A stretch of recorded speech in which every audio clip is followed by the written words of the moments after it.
Un mois après l'éclatement de l'affaire des Boeing 777, le dossier doit être déféré ce soir au parquet. Le président du parti HVM souligne que l'honneur national est en jeu et attend que la justice agisse de manière indépendante pour conclure cette enquête. La conférence des organisations de la société civile de la SADC, tenue à Atananarivo, va formuler cette recommandation clé. Les participants ont appelé au respect de la liberté d'expression et des principes démocratiques, soulignant que Madagascar, en tant que président de la SADC, devrait servir de modèle. De l'actualité internationale, la famine frappe une partie de la bande de Gaza et devrait s'étendre au cours du mois prochain. A déclaré vendredi le cadre intégré de classification de la sécurité alimentaire, organisme géré par les Nations Unies.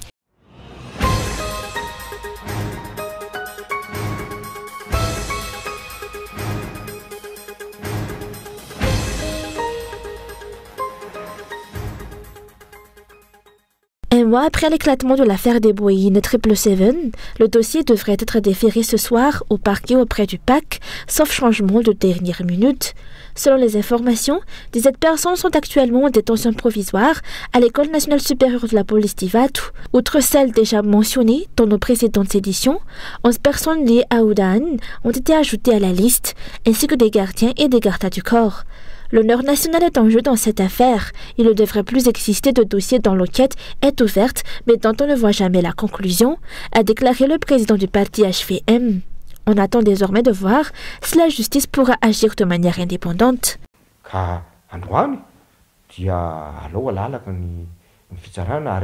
Laissez la justice agir librement. C'est la réputation de notre pays qui est en jeu. Voyez comment nous devenons la risée du monde. Si vous voulez falsifier des documents, Madagascar semble être l'endroit idéal. Ces gardiens et gardes du corps ont-ils pu orchestrer tout cela? Peut-être ont-ils été appelés simplement pour témoigner. Quoi qu'il en soit, c'est le travail de la justice. Si c'est eux seuls qui sont déclarés responsables, cela laisse songeur.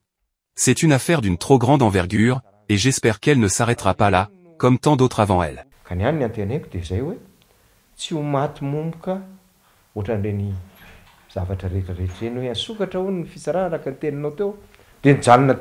Le président du parti HVM s'est également dit préoccupé par l'attitude des dirigeants qui semblent vouloir filtrer les responsables de cette affaire. Selon lui, cette pression vise à limiter l'enquête aux petits poissons.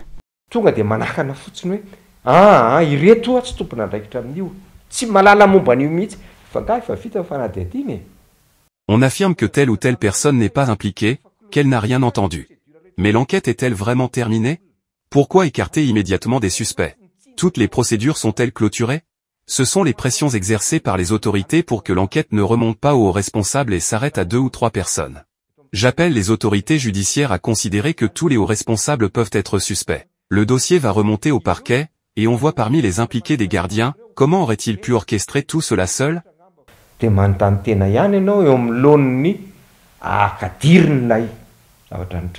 Pour rappel, l'ancien ministre des Transports reste pour l'instant le seul officiellement mis en cause. Il a été convoqué et interrogé par le FBI et est désormais devant le parquet. Ceux qui ont donné les ordres ne pourront pas s'en sortir, même s'ils essaient de se blanchir, a ajouté Rivra Kutvao. L'opinion publique estime que le fait qu'Andadwele Christianse prétende ignorer les faits dévalorise l'affaire et reflète une mauvaise gestion du pays. La suite de cette action en justice est désormais attendue.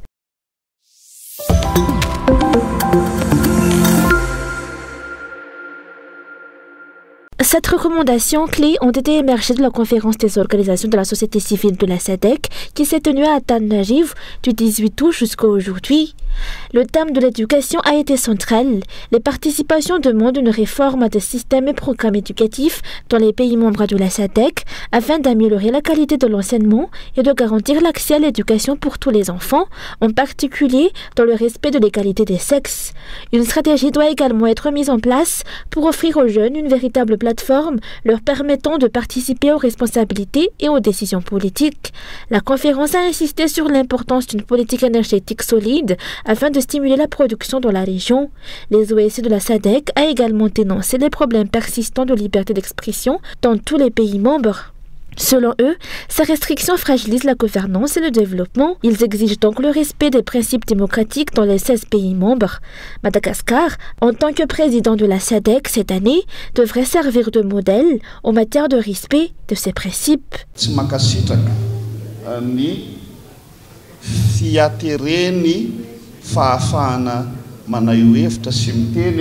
Nous ne pouvons pas accepter les contraintes sur la liberté d'expression et la démocratie. En tant que président cette année, Madagascar a le devoir de veiller à ce que tous les pays membres appliquent les résolutions signées et respectent les politiques de la SADC. La société civile malgache travaillera avec les dirigeants dans ce sens, sur tous les plans, pas seulement sur la liberté d'expression et la démocratie.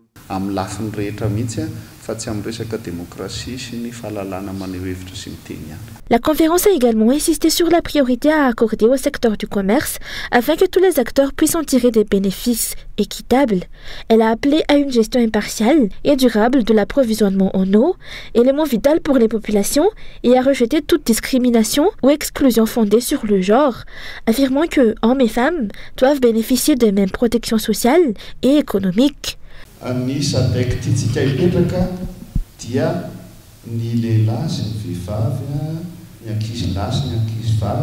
Nous voulons une SADC où tous les hommes et femmes, filles et garçons, ont le droit de participer au développement et à l'amélioration de la vie dans les pays membres, sans discrimination de genre.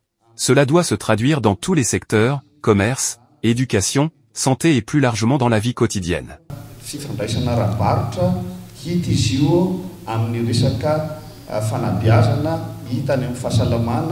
Ces recommandations découlent des problèmes fondamentaux rencontrés par les 16 pays membres et ont été formalisées en proposition par les OSC de la SADC. Elles ont été remises hier soir au ministère de la Population.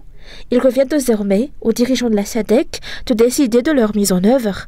Tous les pays membres ont été représentés lors de cette conférence qui a duré 5 jours à Antananarivo.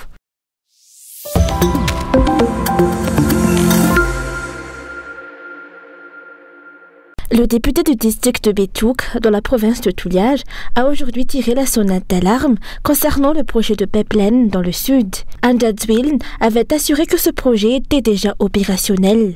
Les dirigeants actuels ont tendance à inaugurer des infrastructures inachevées ou encore en cours de construction. Si le pipeline du sud avait été achevé ou est en marche, Andadzwil l'aurait déjà annoncé en grande pompe.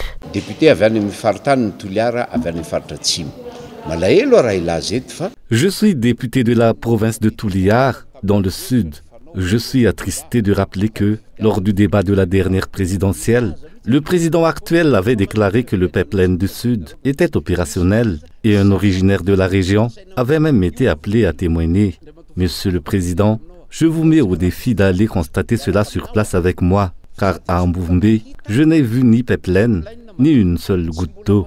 Amenez-moi là-bas. Si je constate que le projet existe réellement et fonctionne, je prendrai le micro pour reconnaître publiquement que j'ai eu tort. Mais je répète, opérationnel maintenant, pas dans 2 ou 3 mois, puisque pendant votre propagande, vous aviez affirmé que c'était déjà le cas. Si ce pipeline est effectivement en marche, il aurait déjà dû être inauguré, d'autant que 8 km d'autoroute et une portion de téléphérique l'ont été sans attendre. Ce régime ignore ou méprise les véritables priorités de la population. Le régime actuel prend son temps et son argent à calmer des scandales, faute d'un véritable plan de développement. La critique est vive et largement relayée, aussi bien sur les réseaux sociaux que dans les médias, face à cette manière de gouverner où la charrette passe avant les bœufs. Les promesses sont plus nombreuses que les réalisations, celles déjà annoncées ne sont pas concrétisées et d'autres viennent aussitôt s'ajouter. Cette série de promesses est une chaîne sans fin, tout comme les scandales qui éclatent sans cesse dans le pays. Un projet de flyover censé désengorger la circulation sur la RN1 devait bientôt être lancé, mais la population s'interroge. Quand la première pierre sera-t-elle posée et surtout, quand l'ouvrage sera-t-il achevé au vu des exemples de l'autoroute et du téléphérique? Les observateurs doutent que ce projet ne finisse comme une simple promesse, à l'image du centre de conférence internationale et du palais des congrès, initialement prévu pour accueillir le sommet de la SADC. Le sommet s'est bien tenu, mais qu'en est-il de la suite des travaux? Le palais des congrès, le flyover, Talamasoange, autant de projets dont la population n'a vu que les maquettes. Tous attendent encore leur concrétisation.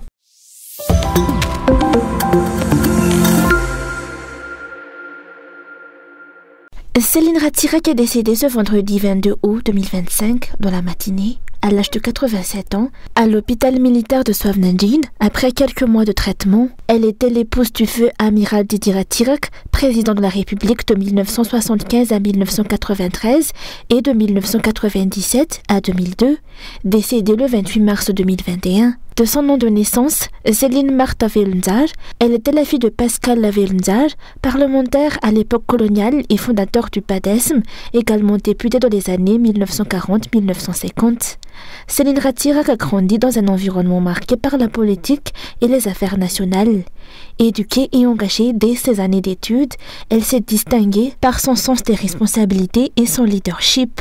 Elle a épousé Didier Ratirak et a eu 4 enfants, dont Olga Ratirak, Sophie Ratirak, actuelle secrétaire nationale du parti Arima, Annick Ratirak, députée élue dans le district de Vatmanj, et Xavier Ratirak. Au sein de l'Arima, Céline Ratirak a joué un rôle majeur, notamment en dirigeant l'association Veiva Verema et en initiant la création de la Kanyarema. Après le décès de son mari en mars 2021, elle a fondé en novembre 2021 la fondation Céline et Didier Ratirak afin de poursuivre les actions de bienfaisance de son époux dans les domaines de l'éducation, de la culture, de l'environnement et du bien-être social.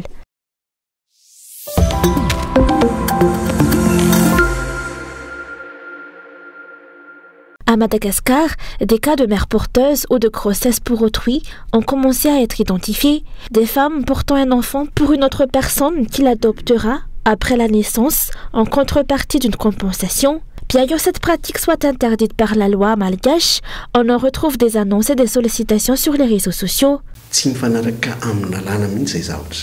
Cela n'est pas conforme à la loi. Imaginez que Ravao soit enceinte et que l'on déclare que Rassou est la mère. Ce n'est pas normal. Le médecin qui atteste qu'un enfant est né de Rassou, alors qu'il est issu de Ravao, commet un faux et usage de faux. Ce n'est pas légal et nous ne pratiquons pas de telles méthodes. Pourtant, nous savons que certains les réalisent clandestinement.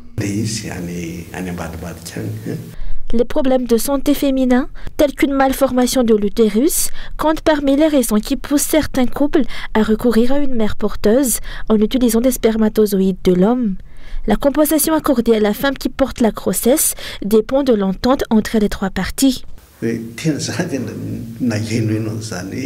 Certains le font en échange d'une maison. C'est devenu un moyen de gagner de l'argent. Je ne porterai pas de jugement sur la dimension morale, car cela peut sembler une aide à autrui. Mais même dans ce cas, ce n'est pas acceptable, surtout lorsque l'intérêt financier domine.